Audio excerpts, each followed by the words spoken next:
Excellent. Thank you all for being here. What a wonderful turnout, and appreciate the introduction from Max and Simon. They've done really well to put this together. It's a beautiful venue, and hopefully we're going to talk about some very interesting stuff, and we've got some amazing speakers here. So I've titled my talk "The Battle for the Soul of Medicine and Farming." I'm a gastroenterologist. I intend not to speak about gastroenterology at all. Okay, so it's going to be a different sort of a talk. So my favourite thinker, Carl Jung, said, "Science is superficial." He said, "Never forget that you're a man, and therefore you must bleed for the goal of humanity. You should become serious and hence take your leave from science. There is too much childishness in it. Your way goes towards the depths. Science is superficial, mere language, mere tools." I couldn't agree more. If you're expecting me to talk about the fact that foods soaked in Bayer's glyphosate are not ideal for human health, I'm probably not your man. If you're expecting me to talk about the fact that, Bayer's glyphosate's not great for the human microbiome in addition to other agrochemicals, then unfortunately I'm not your man. If you want me to talk about the fact that corporate agriculture, which Max has touched on, destroys the skin of Earth, I'm unfortunately not your man. And if you're expecting me to talk about the fact that meddling with genetic structures of plants to allow for tolerance of herbicide and pesticides, and that not being ideal for human health, I'm not your man. If you're expecting me to add fuel to the conflict of the diet wars, I'm not your man. To be honest, I'm pretty tired with all of this, and I think common sense dictates that grain laced with herbicide and pesticide is not healthy. Destroying the soils with agrochemicals is not great for human health. I'm not going to go down this direction. I think let's talk about something that adds a little bit of nuance to this. So let's go back to the topic of my discussion. The key word there is soul. What does that mean? A study called the Physician Burnout Project in California in 1997 was published. It looked at 454 doctors. 40% of those interviewed were clinically depressed. Most reported that they thought about leaving the profession at least once in the past 12 months. Even more surprising, most would not want their children to go into medicine, nor would they choose medicine ever as a career again. What sense of legacy is there in my field if I would discourage my own children from doing it? Let's look at farming. The suicide rate amongst farmers in Australia is 94% higher than non-farmers. On average, one farmer dies by suicide every 10 days. What is going on? To fathom this, I believe we must comprehend the meaning of the word soul, the spirit. Remember when the brilliant thinker Nietzsche said, "God is dead, God remains dead, and we have killed him." What festivals of atonement, what sacred games will we have to invent? Ask a room full of people infected with the virus of modern day social engineering what a soul is. Most will say it's a fairy tale. Ask me what a soul is. I would say it's amorphous, it's esoteric, it's occult and hidden knowledge reserved for a precious few. And this is what I want to explore. How do we perceive the world? Big question, right? And something happened to me 40 years of age. I had a existential crisis of sort. Others might call it a midlife crisis. During it, I had a simple yet profound question. How do I perceive the world? And then I thought about it. I never really experience reality for what it is. I simply filter reality through the intricate yet limited 5 senses of my nervous system.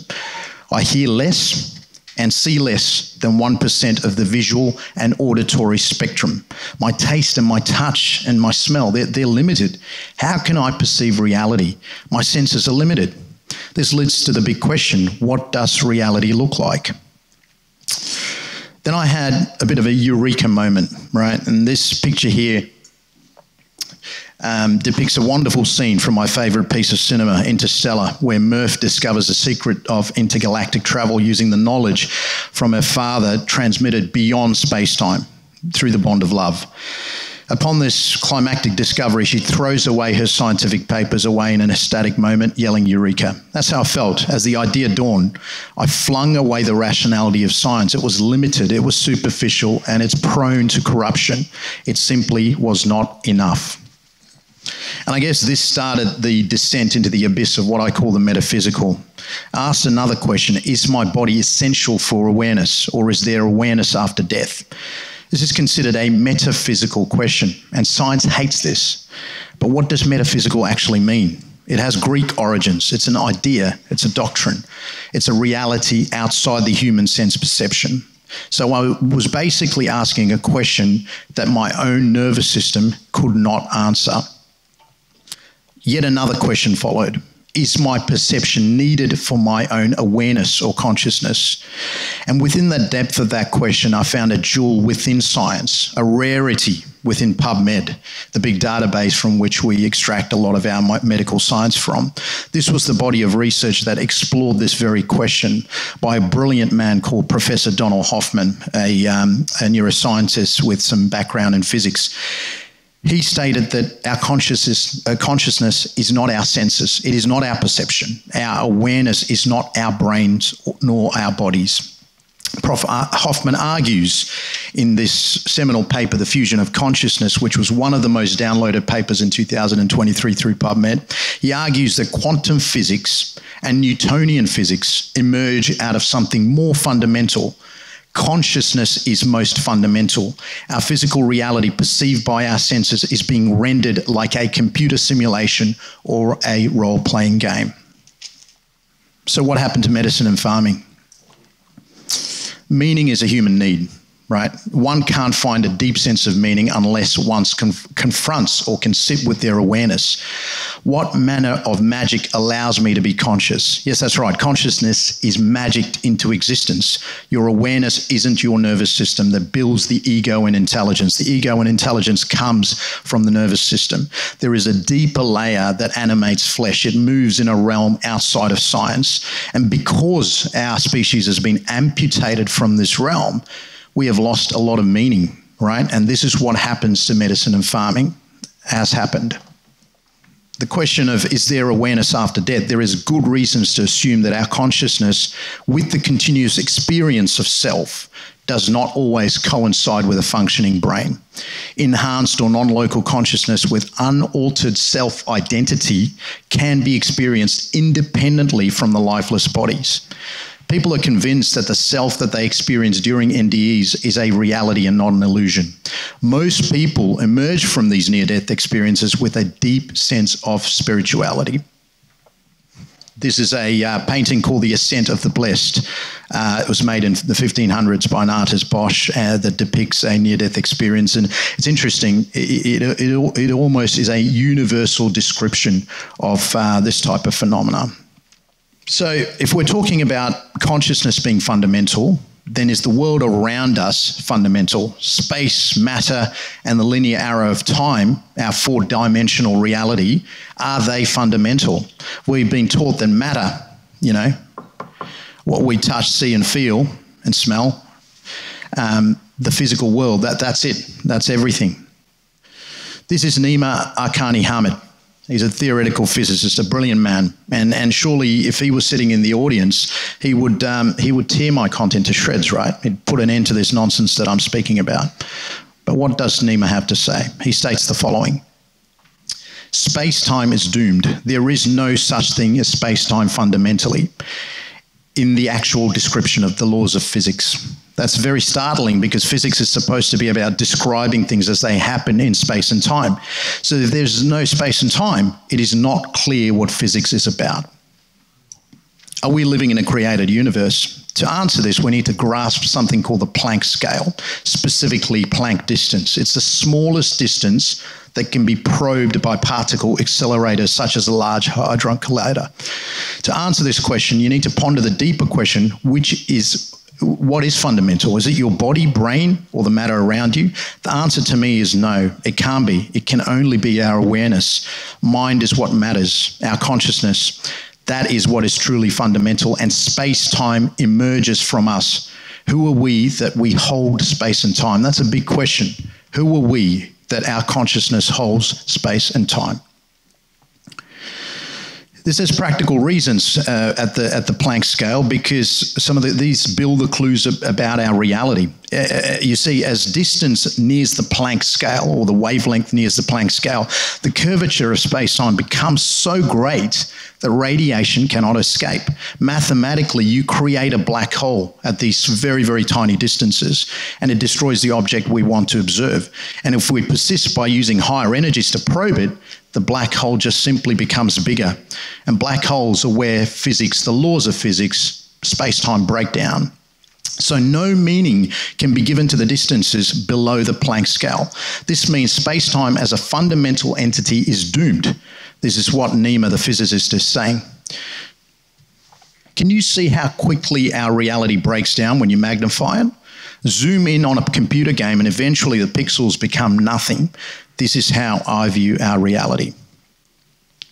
So what is reality? I don't know. I don't profess to know this, but certainly what we interpret is not it. There is a richer realm beyond the limitations of our basic senses.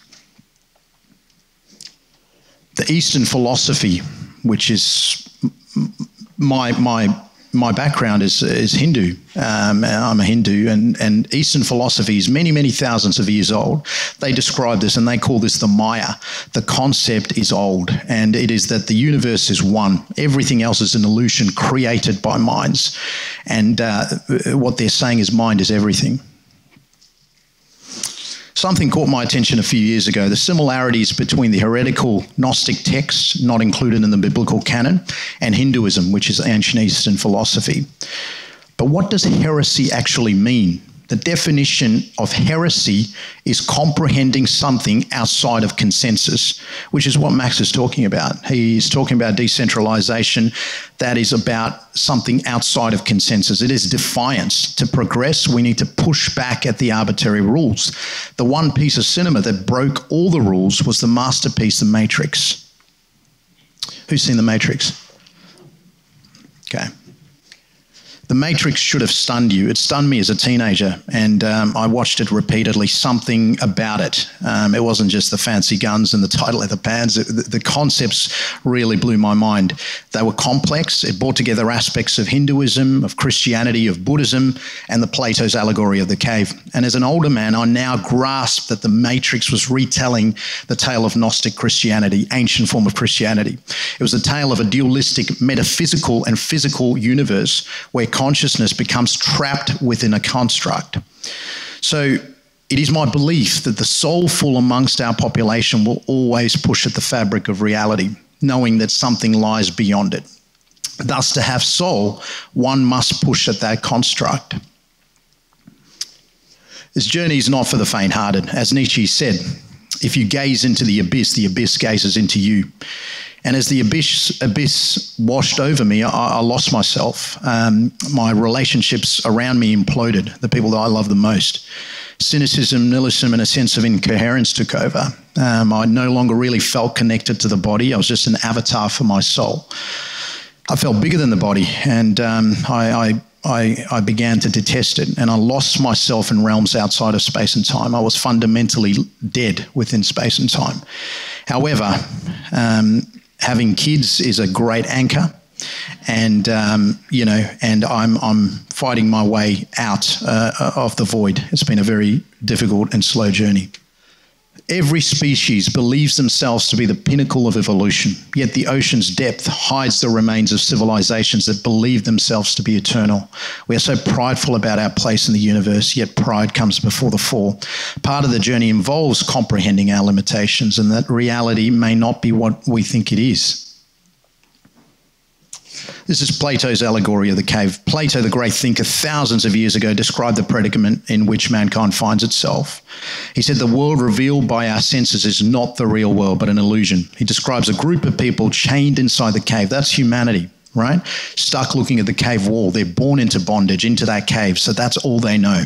Behind them is a fire, which I think is our media and our television systems and messaging through governments, and there are people behind the fire that use the fire to cast shadow of objects on the wall in front of them. And the people in the cave believe that to be their reality.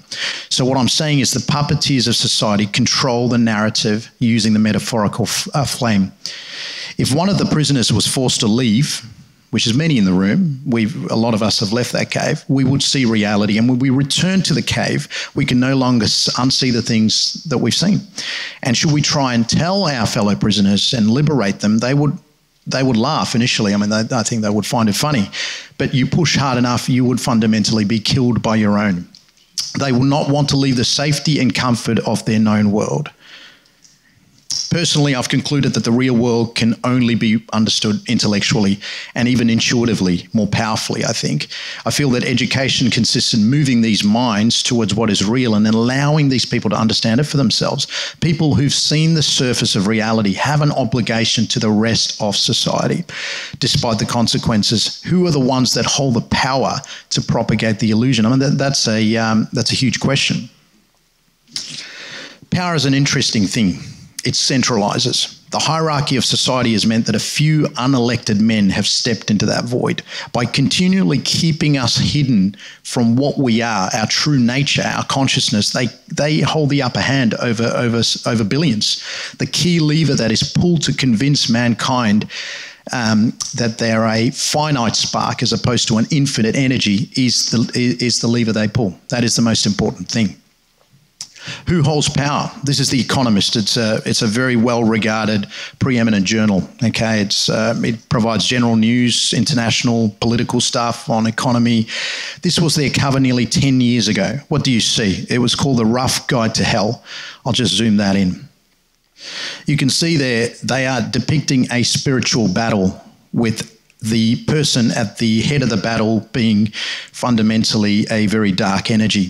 That energy stands over a computer with levers which reads climate change, right? And there is so much detail in this, but you can see what they're suggesting is Wall Street is slowly crumbling.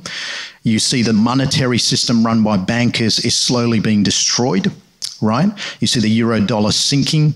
You see various presidents and leaders slowly fading away. You see the battle that is occurring in the Middle East at the moment depicted on hang gliders, which really is quite eerie because that's how it all happened. But you see in the background there, the City of London, which is a key place where power is held, still standing strong in the background. No collapse seen in the City of London. One must worry about predictive programming or wonder about it at the very least. It's this concept where the architects of society suggest a reality and we, the masses, manifest it for them. Who holds power, right? No one will argue we live in a world ruled over by corporations. Okay, I mean, that's a very well understood concept. Corporations now sit over government in the power hierarchy. In fact, for corporations to crystallize, they need government. This is why fascism is termed a merger of state and corporation. And we have to wonder, is the political system that we exist under globally a fascist movement? In medicine, in my field, it is clear who wields the sword of power. It is clear who wears the crown. I don't think I need to expand on that, and that's very obvious. There's something called game theory, and an economic paper on game theory describes something called the tragedy of commons. It shows that if you pursue profit, you will endanger humanity. If that's all you pursue, humanity is endangered. And to solve it, you require an extension in morality. There can be no morality without an understanding of what our awareness or consciousness is. In healthcare, there's a huge gap between doctors and patients, because of knowledge. And when a life is at stake or your health is at stake, the framing of issues is more emotional than rational. Emotions rule, not logic.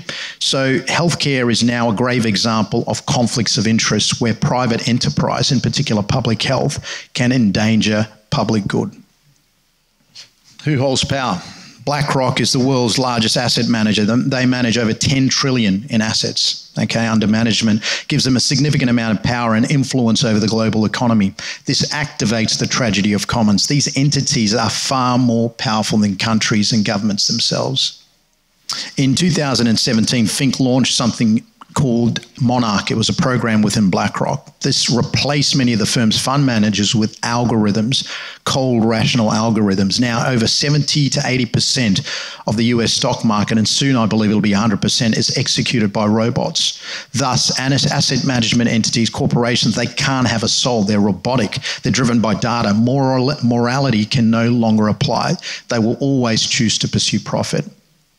Look deeply enough, power concentrates even further. It's outside the scope of this talk, but there are bloodlines that hold significant power and wealth. So what's the purpose of this talk? It's not to stand here and preach to you guys on stage.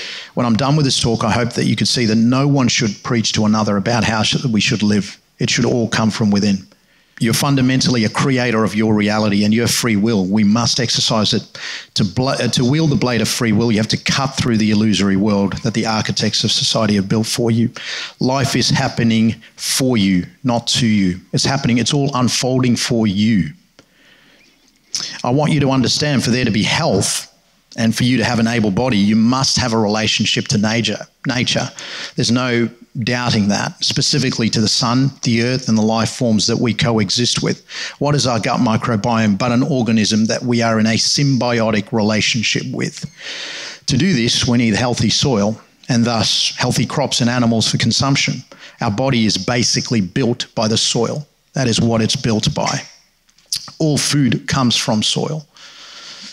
To have health within the soul, one must have a relationship to that which transcends space and time, that which is beyond the universe, beyond the cosmos. You see, when you get the marriage of the soul and the body, that births the divine child, which is human health. You can have the cleanest diet in the world, you can have the best exercise routine, and have profound illness if you don't embrace the metaphysical elements of our being.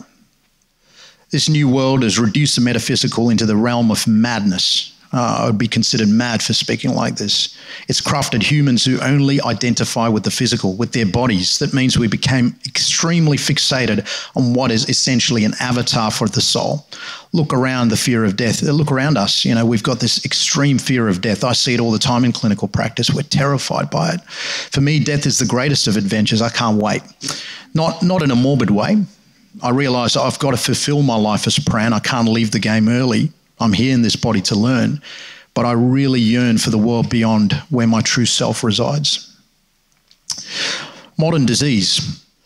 Modern disease is a soul inflamed. We're infected at an early age that with this idea that consciousness is a physical phenomena generated by brains instead of the brain being a receiver of the consciousness. So the other half of man's being is missing, which is the metaphysical. So once you've got humanity without soul, you've got food without soul, you've got farming without soul, you've got teaching without soul, leadership without soul, and in my case, medicine without soul. And soul isn't about purpose, it's about love. I love this quote by Rumi. Lovers don't finally meet somewhere, they're in each other all along. Love's an incredible force. It does transcend space and time. What we think is love is not love. And we confuse love with lust, with attachment, with codependencies, and a parenting instinct to preserve the genes that we need to propagate. Love's an incredible power that allows recognition of yourself in another, the ability to see both you and your neighbor receive the same awareness. Once you see yourself as an extension of everyone else, how could you do wrong by another? Corporations can't have a soul. Governments don't have souls.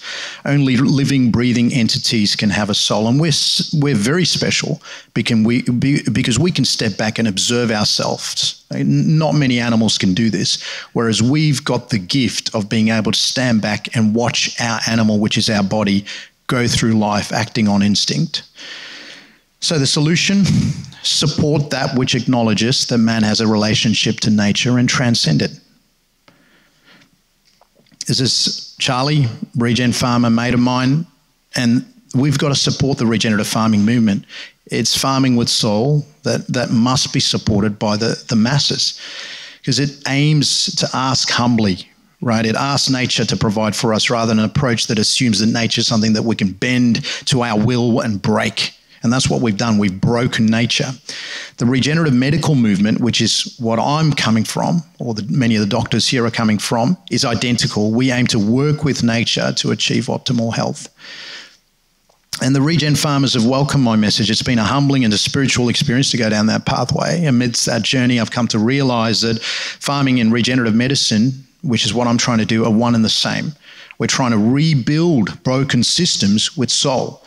Look at the regenerative farmers around you. I'm yet to meet one that doesn't believe in the concept of a soul. Look at the regen practitioners around you. I'm yet to meet one that doesn't believe in the concept of a soul. Medicine and farming are basically on a collision course with destiny. It's a beautiful collision. It forces medical practitioners to confront the failing food systems that have resulted in disease. These medical practitioners awaken and they see a world enslaved by the chains of corporate might, by a handful of men that rule over us. It's a terrifying reality, and many choose to go back to sleep because it challenges everything that these people are. Many lose their identity. They are plunged into a tumultuous vortex, and that is what I've repeatedly called the abyss. Nietzsche said, "Battle not with monsters, lest you become a monster, and if you gaze into the abyss also gazes into you." What a journey it's been. I've lost a lot battling monsters, but the sacrifice was necessary. And really, the meaning of life is service to our fellow man. The ability to love is not this warm, fuzzy feeling. The ability to love is to see yourself in everything. Love is watching the injustice of the world and have an overwhelming desire to help in any little way you can. I really don't do these talks for applause or recognition. I really don't seek that anymore.